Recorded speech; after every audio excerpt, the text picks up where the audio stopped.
આમ તો એવું કહેવામાં આવી રહ્યું છે કે ગુજરાતમાં દારૂબંધી છે।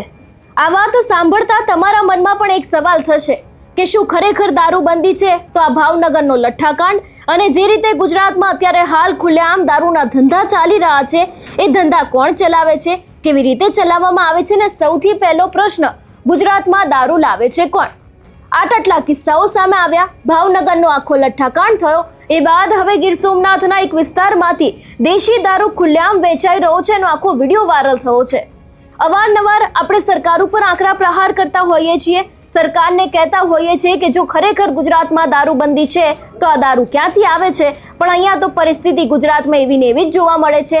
તે લોકો મોતને ભેટ્યા, તેમ છતાં પણ હજી સુધી દરેક વિસ્તારની અંદર દેશી દારૂ વેચાણ હોય કે પછી દારૂના અડ્ડાઓ હોય, એ તો અત્યારે ચાલતા જ જોવા મળે છે। આખો આ મામલો શું છે તેની વાત વિગતે કરીએ। નમસ્કાર, હું હંસિની અને તમે જોઈ રહ્યા છો નિર્ભય ન્યૂઝ।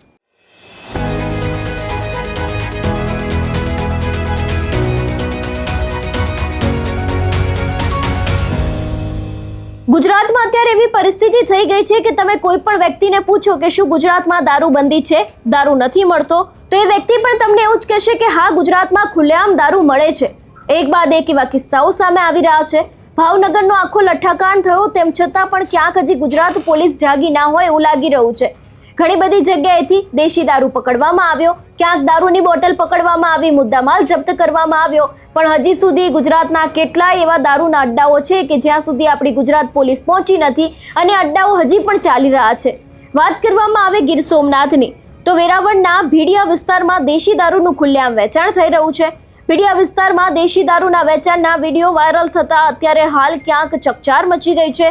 દારૂબંધીના કડક દાવા વચ્ચે ખુલ્લેઆમ દેશી દારૂનું વેચાણ થયું હોવાનો આરોપ છે। ભાવનગર લઠ્ઠાકાંડ જેવી ગંભીર ઘટનાઓ બાદ પણ ગેરકાયદે દારૂના વેચાણ સામે તંત્રની કામગીરી પર સવાલ છે અને વેરાવળ સિટી પોલીસની કામગીરી સામે પણ ગંભીર સવાલ। વાયરલ વિડીયોને આધારે ઉચ્ચ અધિકારીઓ દ્વારા તાત્કાલિક તપાસ કરી જવાબદારો સામે કડક કાર્યવાહી કરવામાં આવી તેવી સ્થાનિકોની માંગ છે। હવે જોવાનું એ રહેશે કે તંત્ર માત્ર તપાસ સુધી સીમિત રહે છે કે પછી વાયરલ વિડીયોની હકીકત સામે લાવી જવાબદારો સામે દાખલારૂપ કાર્યવાહી પણ કરશે। એટલે જે રીતે અત્યારે હાલ સવાલ ત્યાંના અધિકારીઓ, ત્યાંની પોલીસ ઉપર ઊભા થઈ રહ્યા છે। ફક્ત વાત ગીર સોમનાથની જ નથી, આની પહેલા સુરેન્દ્રનગરમાંથી પણ આખી દેશી દારૂ બનાવતી ભઠ્ઠી પકડાઈ હતી। એ બાદ પણ ઘણા બધા એવા કિસ્સાઓ સામે આવ્યા કે જ્યાં પોલીસ દ્વારા રેડ કરવામાં આવી હોય ને એ બાદ દારૂના જથ્થાઓ છે તે પકડાઈ રહ્યા છે। પણ ગુજરાતમાં દારૂબંધી છે તો પછી આ દારૂ આવ્યો ક્યાંથી? સતત છેલ્લા ઘણા સમયથી દરેક મીડિયાના એવા લોકો છે કે જે લોકો સરકારને આ સવાલ પૂછી રહ્યા છે કે જે રીતે તમારા લોકો દ્વારા, જે નેતાઓ છે એમના દ્વારા વાતો કરવામાં આવતી હોય છે કે ગુજરાતમાં દારૂ નથી મળતો, ગુજરાતમાં દારૂબંધી છે, સરકાર અત્યારે ખૂબ પ્રયત્નો કરી રહી છે કે ગુજરાતમાં આવી રીતે દારૂનું વેચાણ ના થાય, તો પછી આવી બધી ઘટનાઓ કેમ સામે આવે છે? ગીર સોમનાથમાંથી આખો જે આ વિડીયો સામે આવ્યો છે, વિડીયો ઉપર પણ નજર કરીએ।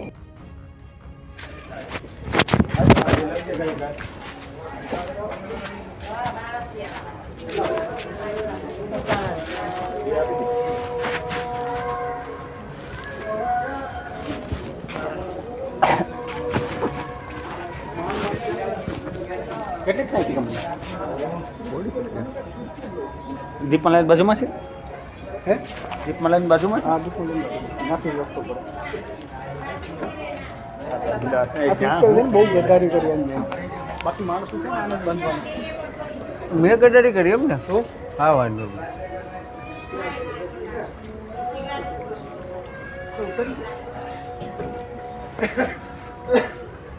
કેમ કડક છે કુઠા ભલે લે અડપી તું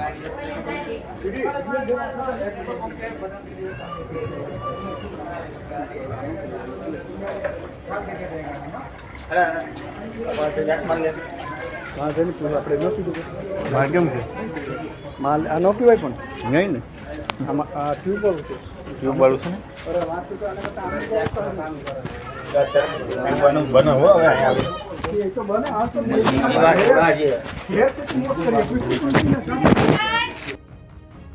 વાત કરવામાં આવે ભાવનગર લઠ્ઠાકાંડને લઈને, ભાવનગર લઠ્ઠાકાંડમાં આપણે જોયું કે મૃત્યુઆંક 13 સુધી પહોંચી ગયો છે। હજી પણ ઘણા બધા એવા લોકો છે કે જે લોકો હોસ્પિટલમાં દાખલ છે, જીવન અને મરણ વચ્ચે ઝોલા ખાઈ રહ્યા છે। ત્યારે હવે સરકારને એક અપીલ છે કે અત્યારે હાલ જે રીતે ગુજરાતમાં ખુલ્લેઆમ દારૂનું વેચાણ થઈ રહ્યું છે તો એ દરેક જગ્યાએ કાયદેસરની કાર્યવાહી કરવામાં આવે અને ખાસ કરીને ગુજરાત પોલીસને પણ એક વાત કહેવાની કે ખુલ્લેઆમ દારૂ મળી રહ્યો છે તો પછી કેમ કોઈ કાર્યવાહી નથી કરવામાં આવતી। અને અત્યારે હાલ ત્યાંના સ્થાનિકો એવા પણ આક્ષેપ લગાવી રહ્યા છે કે પોલીસ દ્વારા હપ્તા લેવામાં આવી રહ્યા છે, એટલા જ માટે થઈને અત્યારે હાલ દરેક જગ્યાએ ક્યાંક કાર્યવાહી નથી કરવામાં આવતી। જોવાનું એ પણ રહેશે કે હવે આ સમગ્ર મામલે સરકાર, પોલીસ અને તંત્ર દ્વારા શું પગલાં ભરવામાં આવે છે। આ વિષયને લઈને તમારું શું માનવું છે અમને કમેન્ટ કરીને ચોક્કસથી જણાવજો। તેની સાથે અમારી ચેનલ નિર્ભય ન્યૂઝને લાઇક, શેર અને સબસ્ક્રાઇબ કરવાનું ભૂલશો નહીં। નમસ્કાર।